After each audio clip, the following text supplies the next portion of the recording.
পথচারীদের দেয়া হচ্ছে দলীয় গঠনতন্ত্র সহ বিভিন্ন প্রকাশনী। কর্মীরা দিচ্ছেন কৌতূহলীদের নানা প্রশ্নের উত্তর। সবশেষে আগ্রহীরা পূরণ করছে সহযোগী সদস্য হবার ফর্ম। এভাবেই সারা দেশে একযোগে চলছে বাংলাদেশ জামায়াতে ইসলামীর গণসংযোগ পক্ষ। প্রায় ১.৫ দশক পর প্রকাশ্যে সদস্য সংগ্রহ করার উদ্যোগ গ্রহণ করেছে বাংলাদেশ জামায়াতে ইসলামী। এই উপলক্ষে ১৫ দিনব্যাপী গণসংযোগ পক্ষ কর্মসূচি পালন করছে দলটি। দেশব্যাপী কোটি মানুষকে দলের প্রাথমিক সদস্য করার লক্ষ্য নিয়ে চলছে এ কার্যক্রম। গেল ১১ এপ্রিল থেকে শুরু হওয়া এই কার্যক্রমে দীর্ঘ ১.৫ দশক পর প্রকাশ্যে সদস্য সংগ্রহ করতে পারছে দলটি। কেন্দ্র থেকে তৃণমূল পর্যায় পর্যন্ত দেশব্যাপী কয়েক হাজার বুথ বসিয়ে চলছে এ কর্মসূচি। চলবে আগামী ২৫ এপ্রিল পর্যন্ত।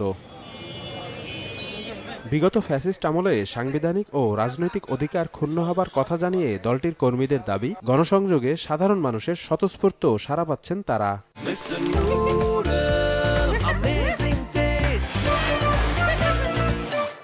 বরিশাল মহানগরীতে আমাদের এই পক্ষকালে আমরা ১ লক্ষ নূতন সহযোগী সদস্য বানানোর পরিকল্পনা নিয়েছি। অন্য রাজনৈতিক দলগুলোকে জনগণ দেখেছে, তাদের প্রতি মানুষের মোহ ধীরে ধীরে বিলুপ্ত হচ্ছে।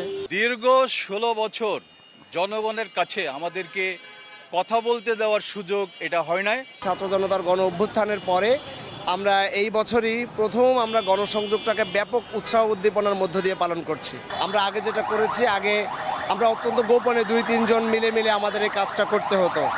তাও সেই কাজটা করতে আমাদের খুব সমস্যা হতো।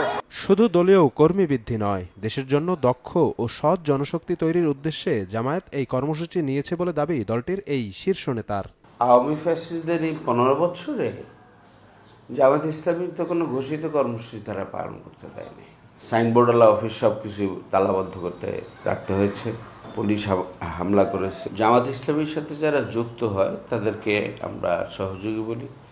সেই সমস্ত সহযোগী সদস্য যারা আসেন তাদেরকে আমরা জামাতে যোগদান করে জামাতের গঠনতন্ত্র, জামাত ইসলামের সংগঠন পদ্ধতি এবং জামাত ইসলামীর সিলেবাসের আওতায় তাদেরকে আমরা সৎ, যোগ্য এবং মানবদরদী, জনসেবামূলক, পরোপকারী, দায়িত্বশীল কর্মী হিসেবে গড়ে তোলার চেষ্টা করি। গণসংযোগ পক্ষ উপলক্ষে দেশের সবগুলো ইউনিটে সদস্য সংগ্রহের কার্যক্রম চালিয়ে যাচ্ছে দলটি। শফিক মুন্সি, সময় সংবাদ, ঢাকা।